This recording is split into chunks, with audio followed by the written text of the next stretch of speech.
नमस्कार, आप देख रहे हैं हल्ला बोल टीवी। मैं हूं नितेश तिवारी। बीजेपी ने प्रेस कॉन्फ्रेंस करके ये कहा है, जो एग्जिट पोल आया है उसमें, कि जितने ज्ञानी बाबा हैं वो 3 तारीख को कहीं नजर नहीं आएंगे।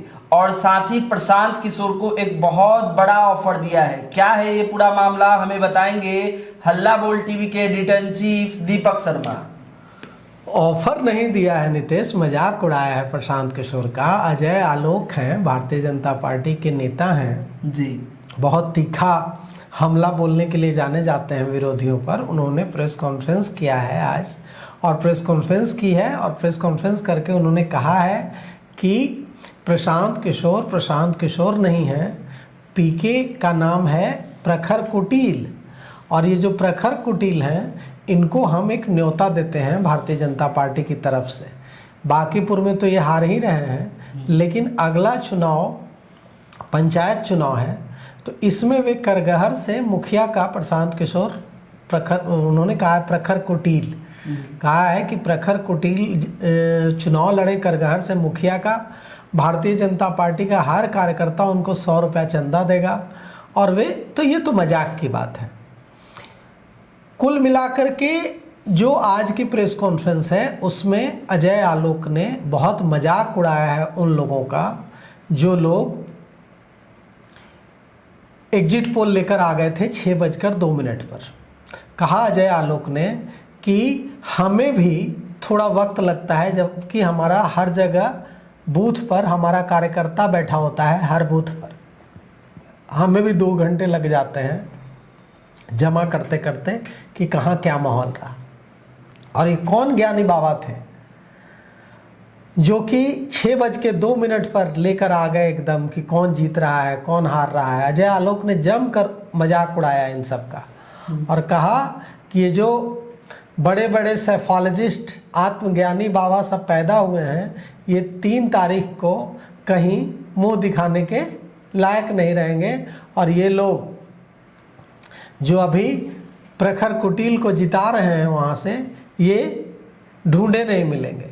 कुल मिलाकर के बात यह है कि एक बड़ा आरोप लगाया है भारतीय जनता पार्टी ने तेजस्वी यादव और प्रशांत किशोर पर। आज जो प्रेस कॉन्फ्रेंस हुई है भारतीय जनता पार्टी के कार्यालय में, उसमें कहा है कि आरजेडी और प्रशांत किशोर और कांग्रेस तीनों ने हाथ मिला लिया था इस चुनाव में। सीधा भारतीय जनता पार्टी ने आरोप लगाया है कि इस चुनाव में भारतीय जनता पार्टी के खिलाफ आरजेडी ने, कांग्रेस ने और प्रशांत किशोर ने, तीनों ने हाथ मिला लिया था। और इसीलिए प्रशांत किशोर एक शब्द भी लालू प्रसाद यादव के खिलाफ, राजद के खिलाफ नहीं बोल रहे थे, क्योंकि तीनों के बीच अंडरस्टैंडिंग थी। और यह भी समझाया है भारतीय जनता पार्टी ने आरजेडी को कि कांग्रेस ने दिल्ली में केजरीवाल को ऐसे ही सपोर्ट कर दिया था। एक समय ममता बनर्जी को कम्युनिस्ट सरकार को हटाने के लिए बंगाल में ऐसे ही सपोर्ट कर दिया था। क्या हुआ? कांग्रेस का नामो निशान मिट गया। ममता वहाँ एस्टैब्लिश हो गई, केजरीवाल दिल्ली में एस्टैब्लिश हो गए। तो भारतीय जनता पार्टी ने इशारा दिया है तेजस्वी यादव को कि अगर आप इसी तरह से प्रशांत किशोर को सपोर्ट करते रहे तो प्रशांत किशोर कहीं ना एस्टैब्लिश हो जाए और कहीं आपकी छुट्टी ना हो जाए। तो क्या कुछ कहा है अजय आलोक ने भारतीय जनता पार्टी की तरफ से, हम आपको सुनाते हैं। हमने देखा कि कम्युनिस्टों को हटाने के लिए कैसे कांग्रेस पार्टी ने अपना सारा वोट ममता बनर्जी को शिफ्ट किया था 2012 में।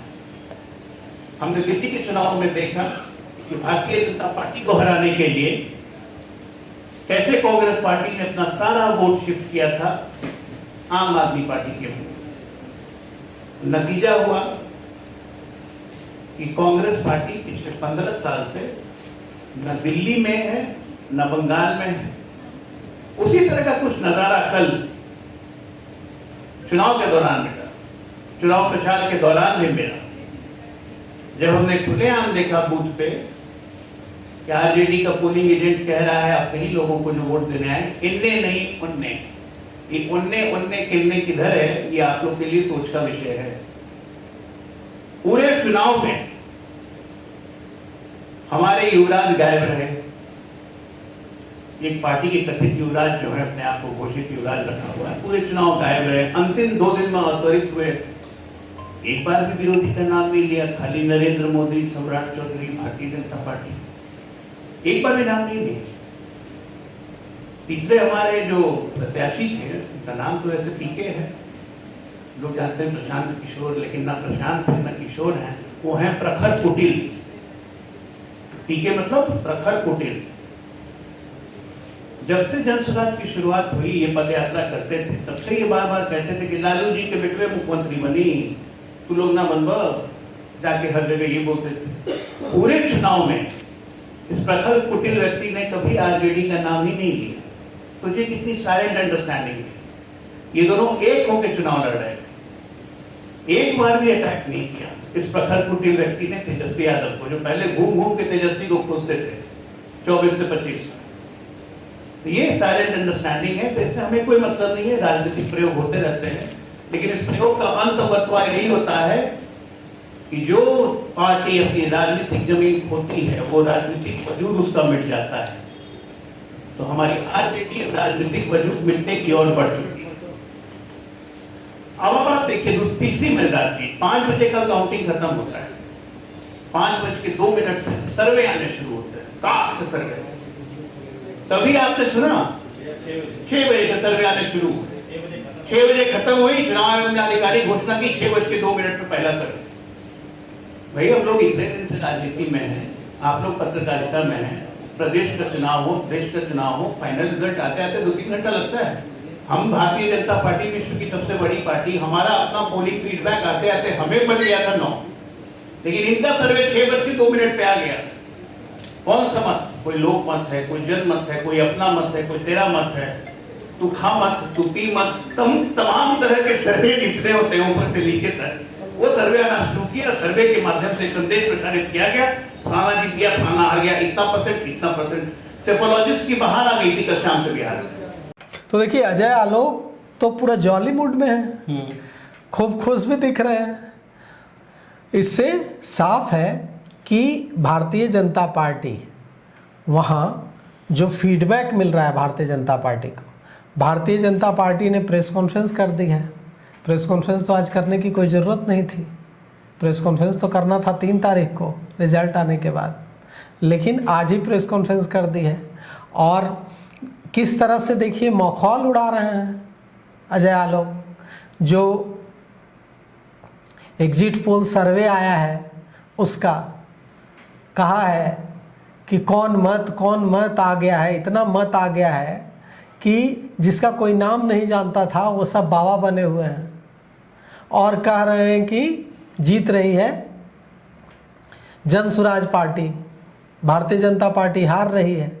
तो कुल मिलाकर के बात यह है कि ये प्रेस कॉन्फ्रेंस अब क्यों हुई, कल शाम क्यों नहीं हुई, सुबह क्यों नहीं हुई? क्योंकि भारतीय जनता पार्टी आरएसएस का ग्राउंड लेवल पे एकदम निचले स्तर पर संगठन है।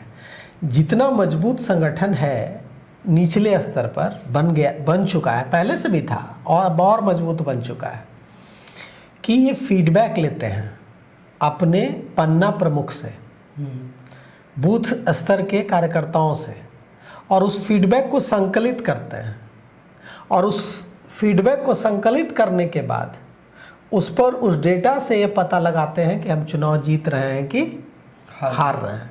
और जब उस डेटा के कलेक्शन का काम पूरा हो जाता है, डेटा के एनालिसिस का काम पूरा हो जाता है, तब और जब उस एनालिसिस में आ जाता है कि भारतीय जनता पार्टी चुनाव जीत रही है, तब इस तरह की प्रेस कॉन्फ्रेंस की जाती है। ये प्रेस कॉन्फ्रेंस और प्रेस कॉन्फ्रेंस का मूड बता रहा है कि भारतीय जनता पार्टी समझ गई है कि हम बांकीपुर चुनाव जीत रहे हैं। अब बात यह है कि क्या इस चुनाव में हार जाने से प्रशांत किशोर को कोई घाटा होगा? बिल्कुल नहीं होगा। प्रशांत किशोर चुनाव हारेंगे भी तो उनको कोई घाटा नहीं होगा। कैसे? प्रशांत किशोर अगर 2 नंबर पर आते हैं तो ये उनकी बहुत बड़ी जीत है। बांकीपुर में प्रशांत किशोर का कोई संगठन था नहीं। बांकीपुर में पिछली बार 7,000 के आसपास वोट आया था जनसुराज पार्टी की उम्मीदवार वंदना को। अगर वो 2 नंबर पर आते हैं तो ये तो उनकी बहुत बड़ी जीत है ना। हार भारतीय जनता पार्टी जीत रही है तो भारतीय जनता पार्टी विजेता। प्रशांत किशोर 2 नंबर पर आ रहे हैं तो प्रशांत किशोर भी विजेता। हार सिर्फ एक पार्टी की और एक व्यक्ति की हो रही है, वो है तेजस्वी यादव। तेजस्वी यादव ने भारी भूल कर दी है, ऐसी भूल कर दी है जिसका खामियाजा उनको लंबे समय तक भुगतना पड़ेगा। आरजेडी और तेजस्वी यादव गच्चा खा गए। यादव वोट प्रशांत किशोर को पड़ा है, मुसलमान वोट प्रशांत किशोर को पड़ा है, यादव वोट बीजेपी को भी पड़ा है। रामकृपाल यादव ने जो पसीना बहाया है और जो हरा गमछा फेंकवा करके भगवा गले में डाला है यादवों के, वो बेकार नहीं गया है।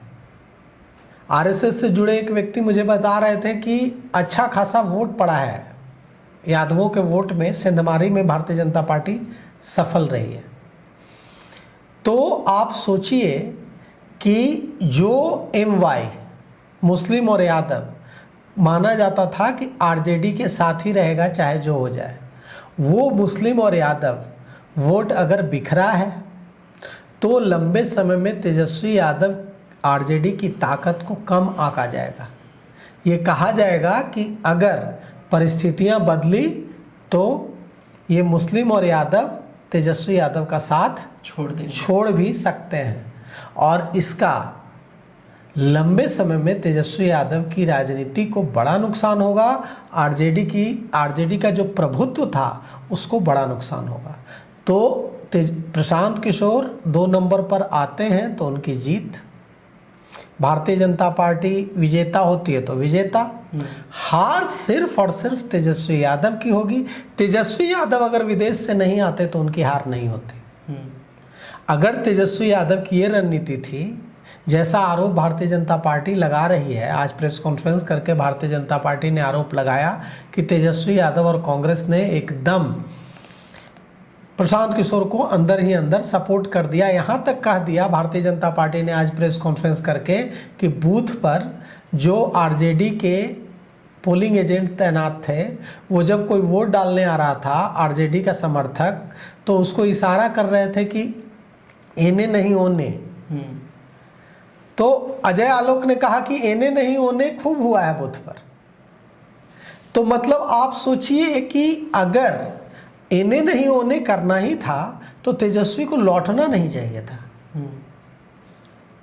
और अगर तेजस्वी लौटे तो तेजस्वी को फिर प्रचार नहीं करना चाहिए था। इतना 20-20 किलोमीटर रोड शो नहीं निकालना चाहिए था। जब तेजस्वी ने 20-20 किलोमीटर रोड शो निकाल दिया, रोड शो में रेखा गुप्ता को चुनाव जिताने की अपील कर दी और उसके बाद यादवों ने वोट नहीं दिया, उसके बाद मुसलमानों ने वोट नहीं दिया लालटेन पर, इसका मतलब बहुत खराब जाएगा। ये तेजस्वी को बड़ा घाटा कर जाएगा लंबे समय में। तो लूजर यहाँ सिर्फ और सिर्फ आरजेडी होगी, सिर्फ और सिर्फ तेजस्वी यादव होंगे। तो इन खबरों पे आपकी क्या राय है? आप अपनी प्रतिक्रिया हमें कमेंट बॉक्स में बताइए और तमाम अपडेट के लिए देखते रहिए हल्ला बोल टीवी। शुक्रिया।